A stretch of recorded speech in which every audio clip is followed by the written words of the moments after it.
Picking a project domain for your final year project can be very overwhelming. Like, should I choose AI, should I choose cybersecurity, web development, or should I choose something completely different? The truth is, the choice of your project domain decides how easily you will be able to do that project, how much your faculties will value it, and how much it is going to help you in your placement interviews. In this video, I will give you a step-by-step guidance on how you can choose your final year project domain, and by the end of this video, you will arrive at a place from where you can decide your most suitable project domain that will not only match your skills, but it will also satisfy your college's expectations, and it will also help with your career goals. So let's start with the basics. Why does choosing a project domain even matters that much? See, your project domain is not just a title, but it is going to be the direction of your project. So choosing the wrong domain can leave you feel stuck, confused, and just stressed. However, if you choose the right project domain, it will help you understand your concepts better. It will also impress your faculty with the novelty, and you can also showcase that project during your placements and even for higher studies. So choosing the right correct domain actually has a greater impact and can help you in many different ways.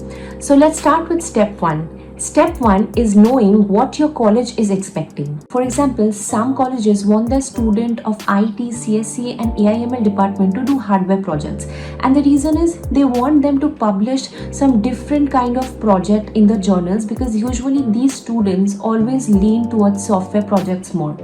Again, there are some colleges who wants their students to do projects on trendy topics like cybersecurity and etc. Then again, there are colleges who want their students to do just normal web development or mobile app development project.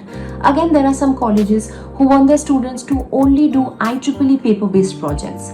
So, before starting your project, what you have to do is ask your project guide or your seniors these 3 questions.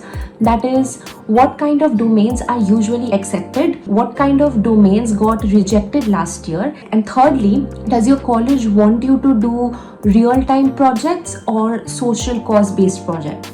This step alone is going to save you weeks of reworks, because you will know beforehand what not to do. Step 2 is match the domain with your skills. Ask yourself, do you love coding in Python? Then you should go ahead and pick up an AIML project.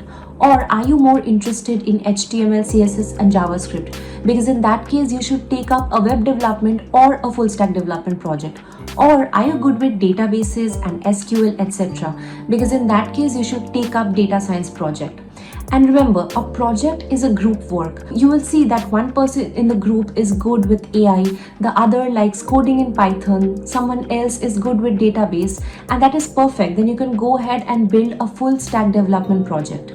So here's a golden rule. Pick a domain that gives you a learning stretch and not a learning burden. And it's okay if you don't know everything, but if you go in with a topic that you have absolutely no idea about, that is going to be a problem.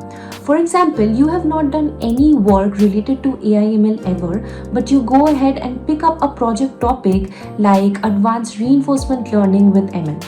That is going to stress you out. Instead, if you choose a topic like sentiment analysis with ML, you will be able to understand it easily, you can get it done fast, and you will also be confident with it during your viva.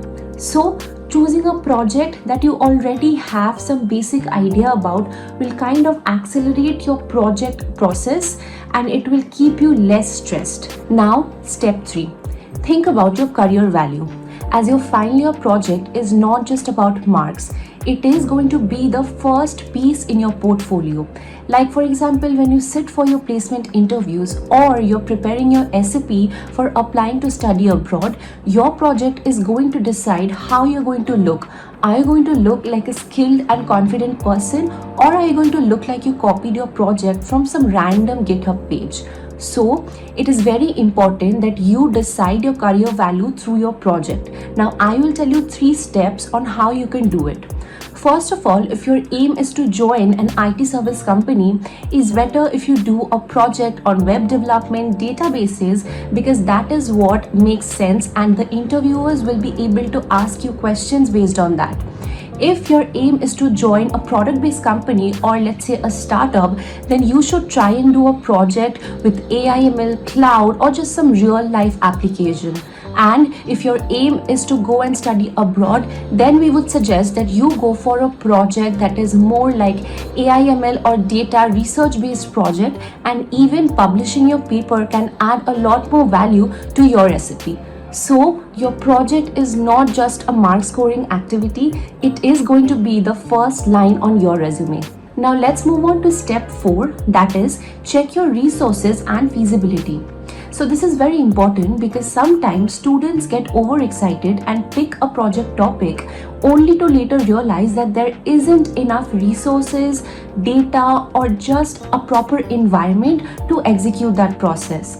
So for example, if people are choosing AIML project, they need to make sure that there is enough dataset, GPU, and libraries like PyTorch and TensorFlow. Since most CSC students choose AIML project, first they need to see that if the dataset related to that project is publicly available in websites like Kaggle, Google Dataset Search, or UCI Machine Learning Repository. So when you are picking up a topic, first check that do I have enough data set for this idea? If yes, great. But if not, you will just be endlessly wasting time searching. Another mistake that many students do is that they just type in their project title in ChatGPT and ask what all features can I build for this project. Now let me tell you, ChatGPT will give you a long list of features, but not every feature on that list is actually doable. For example, if you're doing a disease prediction system and you ask ChatGPT to give you some features, it may tell you to do some real-life wearable device integration or build a full mobile app with AI cloud pipeline. Now that sounds cool, right? But in reality, these are very complex and time-consuming features to implement, as these include a lot of advanced hardware and complex API integration. So instead of that, you need to pick 2 or 3 features that are actually practical and doable. So ChatGPT will give you a long list of features, but it's on you to make sure that you choose something that you can actually do and add only those to your PPTs and not these complex features. AI projects are amazing, but only if you choose a domain with available data set and realistic features. And finally, step 5, add novelty. Now, this is the step that actually makes your project stand out, because your project guide reviews hundreds of projects every year. So if you build something like online food ordering system or heart disease prediction, your guide has seen that 100 times. But that does not mean you have to reinvent the wheel. All you have to do is add one innovation or add maybe 2 to 3 unique features, and that is going to make your project look like it's a fresh one. So here are some examples. Let's say instead of building a normal e-commerce app, what you can do is you can build an e-commerce app with personal styling and virtual try-on.